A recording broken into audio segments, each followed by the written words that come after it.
Oi, povo bonito, eu sou a Aniele, seja super mega bem-vinda a este vídeo. Se eu fosse você, não pularia esse vídeo, porque hoje a gente vai conhecer a belíssima Ilha dos Arvoredos, que fica localizada na praia de Pernambuco. Estamos aqui na praia do Perequê,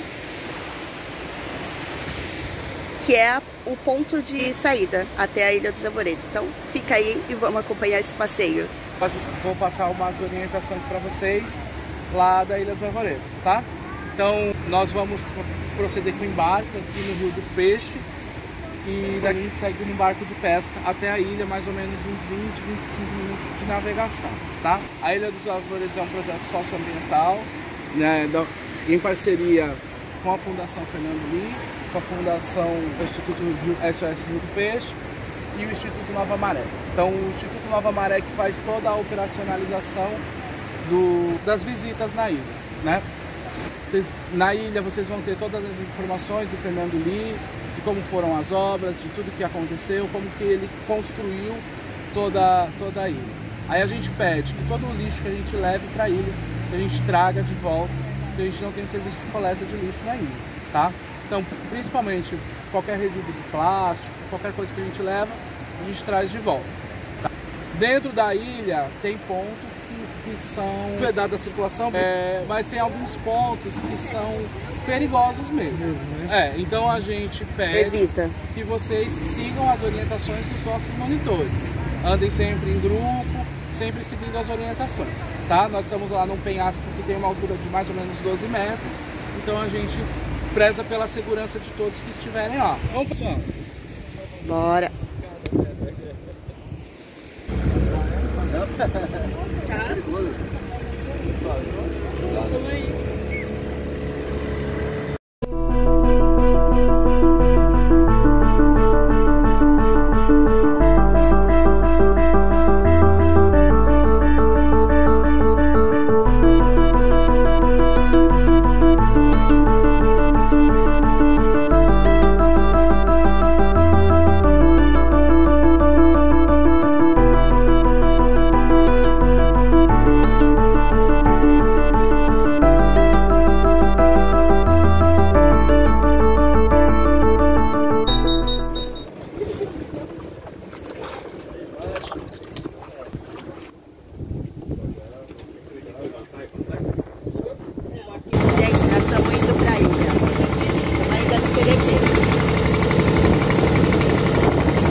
Mas é gostoso fazer os programas assim. Esquece de pedacinho.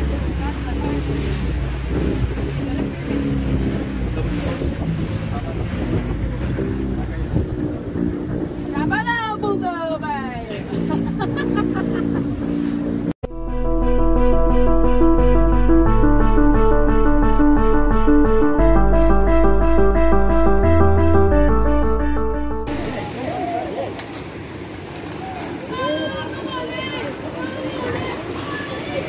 Bom dia, bom dia. Tudo bem? Seja bem-vindo. Obrigada.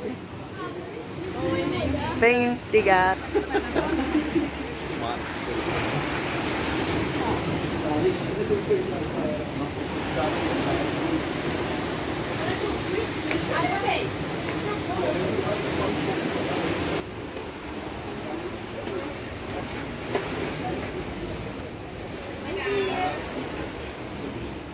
Bom dia, tudo bem? Show, hein?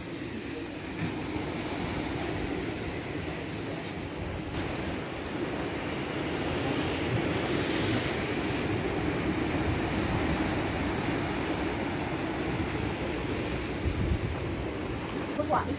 Bem-vindos à Ilha dos Arvoredos. Obrigada. A nossa monitoria é uma monitoria ecoturística sustentável. Então a gente vai ensinar para vocês a história da ilha e as 3 premissas sustentáveis: autossuficiência em água, em alimento e em energia. O Fernando Lee, que nem vocês, ele chegava até aqui de barco. A diferença é que o Fernando Lee, na época, ele precisava fazer a manutenção no barco. O barco precisava de uma limpeza com água doce, assim como vários barcos hoje em dia precisam. Para isso, ele precisava trazer o barco aqui para cima, como vocês podem perceber, ele não carregava o barco pelas escadas, porque ela é de certa forma bem estreita. Então, o barco, depois que ele chegava aqui, eu vou contar qual era toda a história para trazer o barco até aqui em cima, ele colocava aqui na piscina de água doce. Essa piscina de água doce tem um sistema de escoamento, então não era uma água parada. Tinha esse fluxo de encher e esvaziar a piscina conforme a demanda, tá bom? Um dos barcos que ele utilizava para vir até aqui é o Dalila. Se vocês prestarem atenção, ele está aqui em cima de mim. Como toda Dalila, ela tem o seu parceiro, o Sansão. O Sansão era um outro barco que o Fernando Lee utilizava para chegar na ilha, mas o Sansão era mais utilizado para trazer carga. Mas quem era Fernando Lee? Por que essa ilha? Para que todo esse trabalho? Aqui é onde começa a mágica. O Fernando Lee, ele era um engenheiro mecânico brasileiro que se formou em engenharia nos Estados Unidos, mas ele era brasileiro. A gente tem ele como o pai da sustentabilidade no Brasil. Por quê? Sustentabilidade é um termo muito novo. Essa parte toda de ecologia surgiu dos anos 80 para cá. Então, na década de 50, o Fernando Lee ele era pioneiro nessa parte de sustentabilidade, equidade de insumos e energia, tanto energia interna, para as pessoas conseguirem suprir, quanto energia de estabilidade estrutural. Então, vamos lá. Ele chegava até aqui do barco, colocava o barco na água limpa, mas como é que o barco chegava até aqui em cima? Então, o Fernando Lee pensou em um guindaste maior, mais potente. Como tudo na ilha e na vida do Fernando Lee, ele não queria uma coisa simples, ele queria algo simbólico. Então ele pensou em um guindaste muito potente que aguentasse 1 tonelada. Como todo guindaste, ele precisa de um contrapeso. Ele pensou que o contrapeso pudesse ser só uma simples rocha. Então ele pediu uma fênix. Fênix por quê? Fênix ela é uma ave mitológica grega que renasce das cinzas. Então, com essa ideia de renascimento, ressurgimento, constante renovação, o Fernando Lee, então, instalou a fênix, que é o contrapeso do nosso guindaste. É que o nosso guindaste ele não tem um gancho, e sim uma gaiola. Essa gaiola, sim, ela pode vir a transportar pessoas, mas por uma questão de estabilidade e de tempo, a gente transporta vocês pelo acesso, pela ponte, tá bom? Como vocês podem ver, aqui, a gaiola é pequena, não cabem mais de 3 pessoas. Nos olhos da fênix, prestem atenção que esse olho esquerdo é vermelho. O outro olho, vocês não vão visualizar, mas é o olho direito dela, ele é verde. É uma questão de sinalização marítima, para você avisar que o entorno tem rochas, então as embarcações podem se chocar. É uma questão de segurança. Acontece em todo mundo, não só no Brasil. Prestem atenção, a ilha, quando o Fernando Lee adquiriu junto à Marinha na década de 50, ela era apenas um rochedo. Pessoal, bem-vindos à Gruta de São Francisco. Eu vou pedir por interferência das ondas que vocês cheguem mais perto.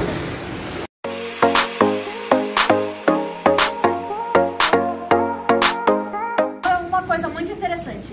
A história não conta pra gente se o Fernando Lee era católico ou não, mas a gente supõe que pelas imagens e pela representação que tem ao longo da ilha e as histórias que a gente vai contar pra vocês, que ele fosse muito religioso. Gruta de São Francisco, vamos lá. São Francisco, ele é o santo padroeiro dos animais e do meio ambiente. Por isso, ele está aqui na nossa ilha. Nem um pouco autoexplicativo, mas assim continuamos. Uma coisa muito importante.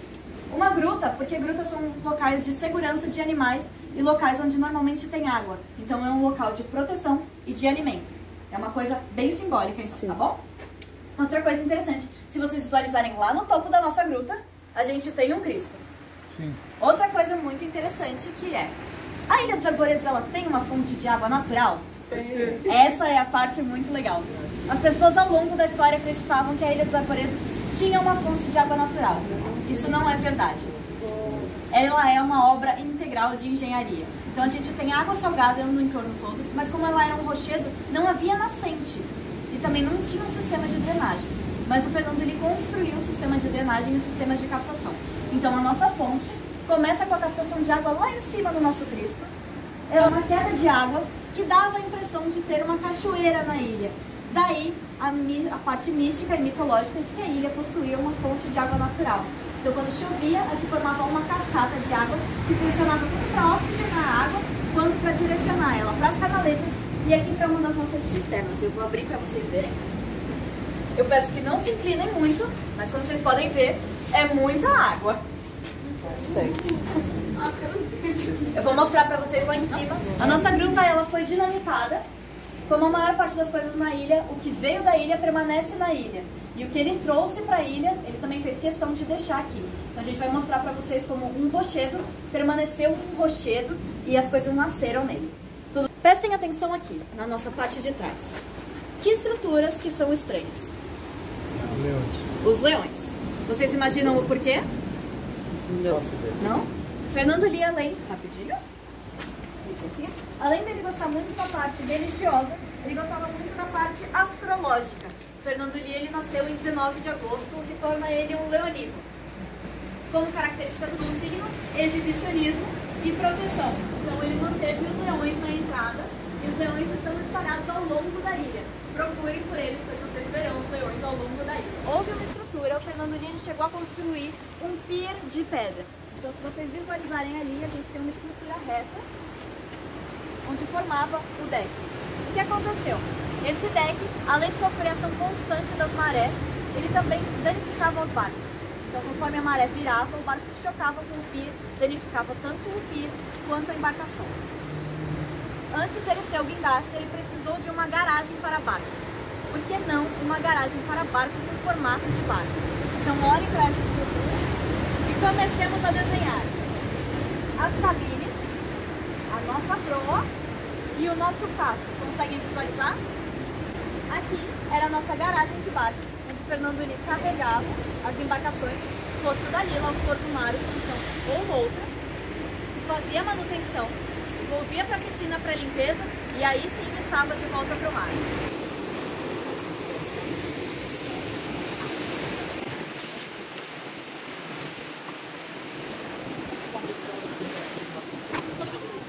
Pessoal, muito importante, prestem atenção, respirem fundo, foquem, todo mundo concentrado. Essa é a escada do CrossFit. Vocês subam com calma, respirem fundo. Eu vou esperar vocês o tempo que vocês precisarem, tá bom? Se vocês precisarem de ajuda, a gente está aqui para apoiar vocês, tá bom? E ela é um degrau baixo?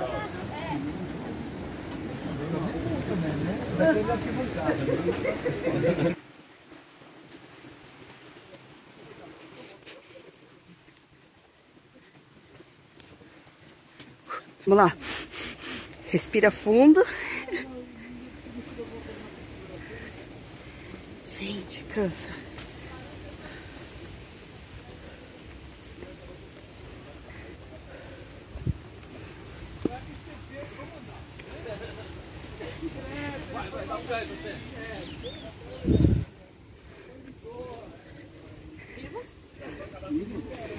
Já malhei a perna. Já fez a academia da semana. Já fez.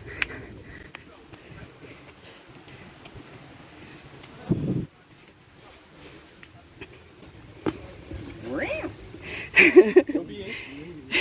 Ainda que não tava gravando. Você tava gravando? Tô. Porra! Vai estar no YouTube.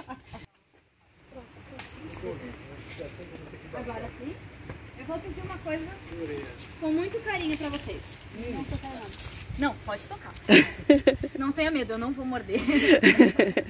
Vamos lá. Não pisem no gramado, eu vou explicar pra vocês o porquê. Pode subir. Que a gente estava vendo lá embaixo.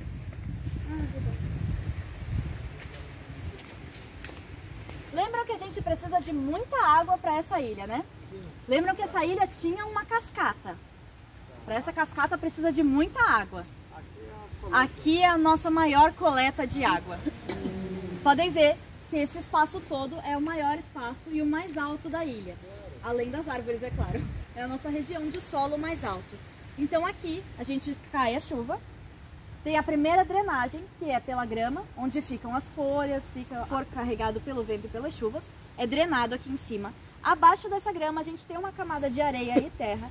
Depois dessa camada de areia e terra a gente tem uma camada de pedras. Depois dessas pedras a gente tem os drenos para guiar essa água para as caixas d'água e para as cisternas que armazenam a água. Esse sistema de drenagem acontece também nos aquíferos, nos aquedutos e nos poços artesianos. Então, a diferença é que não é um sistema natural desenvolvido pelo meio ambiente, ele só fez o sistema ambiental, só que foi projetado. O nosso Cristo, se vocês prestarem atenção, a lateral dele é toda inclinada, para contribuir com a captação de água. Então a água que não escorresse para lá, escoava para cá. E aquela estrutura ali, que eu já ouvi que é um caldeirão. Eu gosto que as pessoas interajam e que contem sobre ela. O que mais que ela é, além de um caldeirão. Parece ser uma mina marítima, da antiga da Segunda Guerra Mundial. Bom. Mina marítima, desativada, ainda bem. Ela foi um presente do primeiro-ministro alemão, o Fernando Lie. Que amigo que ele tem, Oi? né? Exatamente.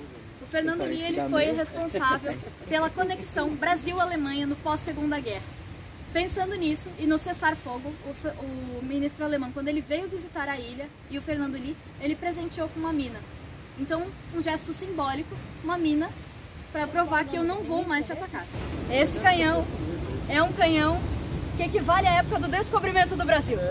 Ele é um canhão do século XVI e ele é um canhão português. Caraca! Perceberam que ele é novo? Nada como uma coisa bem conservada. Então, quando ele olhou para os outros dois, viu que eles não estavam bem conservados. Falou assim, nossa, por que a vida fez isso com vocês? Olhou para esse, piscou para ele e pensou, nossa, esse canhão está num estado perfeito de conservação. Que lindo que ele está. Vou pedir ele para mim. Pensando que o Fernando Lie sempre conseguia o que ele queria, ele tinha amigos maravilhosos. Virou para os amigos no meio da viagem e ficou assim, vamos roubar um canhão. Por que não roubar um canhão no meio de uma viagem, bicho? Tranquilo. Ninguém foi comprar um Drops, um House, no meio do posto Piranga. Vamos roubar um canhão. Fernando Lie entrou no porte com seus amigos e com um caminhão, com a desculpa que eles iam pescar. Nada fora do comum, vejam bem. Caminhão pescar. Ele tinha um caminhão para ir pescar. Ele podia pescar algo muito grande. Fernando Lie, para disfarçar o canhão, ele cobriu ele com uma lona e com cascalhos, esses brancos de aquário. O canhão perfeitamente disfarçado. O dia eles correram pescando tranquilamente.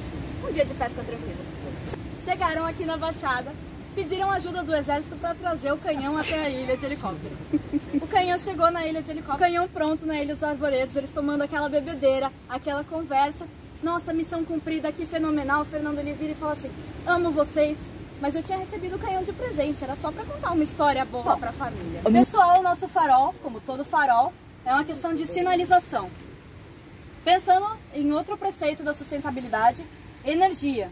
O nosso farol não era um simples farol, ele era também um moinho de vento e um gerador eólico. A gente pode ver aqui, as estruturas de metal, elas tinham pás eólicas. Como tudo na ilha não poderia ser comum, essas pás eólicas, elas tinham a hélice de madeira kiri. Madeira kiri é uma madeira chinesa que ela resiste à salinidade, então ela tinha uma maior durabilidade. Porque aqui na ilha, na época, vocês podem perceber, tanto pela história, ao longo, quanto que eu vou contar, que essa vegetação, todas essas árvores não eram grandes, eram mudinhas na época. Então, a salinidade e a maresia alcançava muito mais. Então, as coisas degradavam e corroíam muito mais rápido. A Ilha dos Arvoredos, ela comporta 2 vezes a cidade de Bertioga. Caraca! Louco! Por uma semana. Nossa! Então, ela tem muita água. Caraca, 2 vezes a cidade de Bertioga? É. Fernando Lie, pensando nesse contato que ele tinha com a NASA, ele foi o único brasileiro convidado para ver o lançamento de um foguete. Caraca! Ele foi convidado para ver o lançamento do Saturno V, que foi uma das missões tripuladas. Fernando Lie pediu de presente para a NASA uma réplica. Ele ganhou de presente uma réplica pequena de metal do Saturno V. Olha só que maravilha que eu vi. Eu vi um foguete sendo lançado. Por que não um foguete como caixa d'água? Então o Fernando Lie colocou aquela caixa d'água, aquela estrutura maravilhosa na água, pensando no quão maravilhoso era aquele momento. E os munícipes atualmente olharam e ficaram assim, ele trouxe uma bomba? Seria um míssil? Ele tem um OVNI? O que será que esse homem está fazendo de novo? Aquele alvoroço todo na praia, o Fernando Lie vindo tranquilamente até a ilha, carregando a sua caixa d'água. Fernando Lie, pensando nessa movimentação toda que ele fez, ele falou assim, vou ter que fazer uma inauguração para a caixa d'água. Ele resolveu que ele ia chamar a NASA para vir inaugurar a caixa d'água dele, em homenagem ao foguete. Realmente veio a NASA. A NASA enviou Franklin Musgrave. Ele é um astronauta veterano das 5 missões tripuladas da NASA. Ele também esteve presente na missão Apollo 11, aquela que chegou até a Lua. Ele fez a parte de comunicação com Terra. Mas parece um leão mesmo. Que bonito. A boca do leão.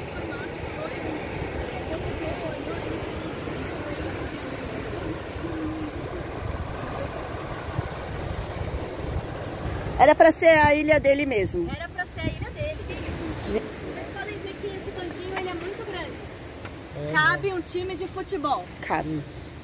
Se ele tiver um sentado no colo do outro. O nosso banquinho pequenininho, ele tem um objetivo muito grande, que é manter um casal juntinho. Então ele foi feito para duas pessoas sentarem abraçadinhas. E elas, nesse ato de amor, visualizarem o horizonte. É chamado de Banco dos Namorados. O Banco dos Namorados é para você contemplar a vida com o seu amor e vislumbrar o futuro com ele. Açude de água doce. Esse açude de água doce, na época do Fernando Lee, continha tilápias do Nilo.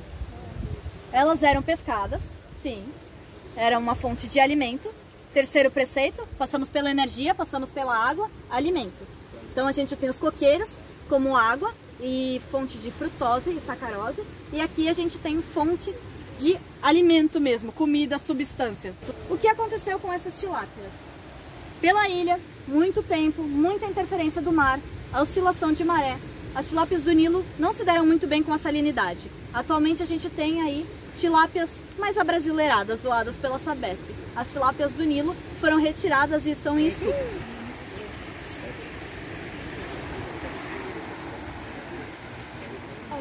Essa aqui eu moraria fácil. Ele morava aqui? Ele ficava aqui quando ele vinha pra ilha. Essa é a casa de pedra. Como eu falei pra vocês, várias partes da ilha foram dinamitadas e as pedras nunca saíram da ilha. Boa parte delas se encontra aqui. A casa de pedra é conhecida como bioconstrução. Bioconstrução porque você utiliza o que o ambiente desenvolveu agregado a partes ambientais. Então as pedras que vieram do ambiente, somadas a uma mistura de mel, resina ambiental e barro, que formam a nossa argamassa, o nosso cimento, a nossa parte de junção das pedras. Um pouquinho de história. Esse canhão foi o Fernando Lee que desenvolveu. O Fernando Lee foi mandado para uma das frentes de guerra, por ser engenheiro mecânico. Ele tinha uma patente, mas ele não tinha suprimentos e ele também não tinha itens para defender as suas tropas. Então, se vocês prestarem atenção, ele tem várias junções. Foram canhões construídos de sucata e tudo que eles tinham ali para conseguir sobreviver mesmo. Esse canhão, por ser um canhão que ele desenvolveu, é o canhão que soava o tiro de pólvora seca na entrada, quando ele recebia as pessoas. Outra parte muito curiosa, esse canhão tinha outros 3 irmãos, mas por serem armas e por eles estarem em um período pós-Segunda Guerra, um período de desarmar, os canhões foram recomendados à destruição deles. O Fernando Lee, pensando que era um patrimônio e que ele desenvolveu, ele escondeu esse canhão. Depois de anos ele foi buscar. Por isso o estado de degradação dele. Foi roubado, então. Esse de fato foi roubado, mas foi desenvolvido por ele. Então é aquele negócio assim, eu roubei, era mas dele. eu que fiz. Veja bem. Vamos lá. Aí me perguntaram outro osso de baleia de uma nadadeira caudal. Tudo certo? Aqui, se vocês separarem nas estrelas, antes elas tinham outras 2 que formavam a constelação do Cruzeiro do Sul. Mas não a constelação do Cruzeiro do Sul como a gente vê a pipa em pé, e sim a pipa de ponta cabeça. Porque o Fernando Lee contava que era a visão de Deus para a Terra. Mais uma representação da parte religiosa do Fernando Lee.